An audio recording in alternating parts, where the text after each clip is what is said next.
ሰላም እግዚአብሔር ቤተሰቦች ከማህበረ ቅዱሳን ቴሌቪዥን የዕለቱን አጫጭር መረጃዎች ይዘንላችሁ ቀርበናል። የቤተ ክርስቲያን መሬት በልማት ስራዎች ላይ መዋል አለበት ሲሉ ብፁዕ አቡነ መልከጼዴቅ አሳሰቡ። ብፁዕነታቸው ይህንን ያሳሰቡት በጉራጌ ሀገረ ስብከት በቻሃ ወረዳ ቤተ ክህነት በጨሞ መድኃኔዓለም ቤተ ክርስቲያን ሰፊ ይዞታ ላይ የሚገኘውን የድንች ልማት መጎብኘታቸውን ተከትሎ ነው። የጉብኝታቸው ዋና ዓላማ በደብሩ እየተገነባ ያለውን ህንጻ ቤተ ክርስቲያንና የልማት ስራዎችን መመልከት ብቻ አለመሆኑን የገለጹት ብፁዕነታቸው የምእመናንን መንፈሳዊ ህይወት መጎብኘት እንደሆነም ገልጸዋል። መረጃው የሀገረ ስብከቱ ሚዲያ ነው። የወልዲያ ዩኒቨርሲቲ ግቢ ጉባኤ 10 አዳዲስ አማንያንን አስጠመቀም። ግቢ ጉባኤው በ2018 ዓ.ም 10 ከተለያዩ ቤተ እምነቶች የመጡ አዳዲስ አማንያንን አስጠምቋል። ከ67 በላይ በገና ደርዳሪያን ያሰለጠነው ግቢ ጉባኤው ከ315 በላይ ደቀ መዛሙርት የአብነት ትምህርታቸውን እያስተማረ እንደሚገኝም አሳውቋል።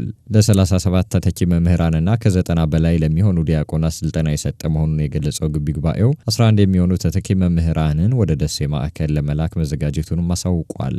መረጃው በማህበረ ቅዱሳን የወልዲያ ማዕከል ሚዲያ ክፍል ነው። በሰንበት ትምህርት ቤትና አብነት ትምህርት ቤቶች ላይ በትኩረት መስራት እንደሚገባ ተጠቆመ።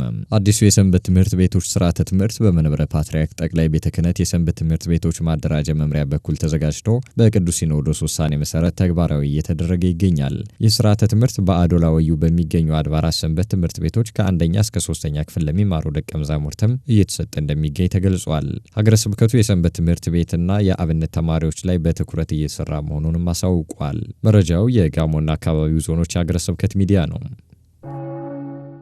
የደቡብ ምዕራብ ሸዋ ሀገረ ስብከት ከማህበረ ቅዱሳን ወሊሶ ማዕከል ጋር በመተባበር 15 ተተኪ መምህራንን አስመረቀም። ተተኪ መምህራኑ ነገረ ሃይማኖት፣ የቤተ ክርስቲያን ታሪክ፣ የስብከት ዘዴ፣ ሐዋርያዊ ተልእኮ እንዲሁም ነገረ ቅዱሳን፣ ክርስቲያናዊ ስነ ምግባርና ስርዓተ ቤተ ክርስቲያንን ጨምሮ ሌሎች መሰረታዊ የቤተ ክርስቲያን ትምህርቶችን መማራቸውም ተገልጿል።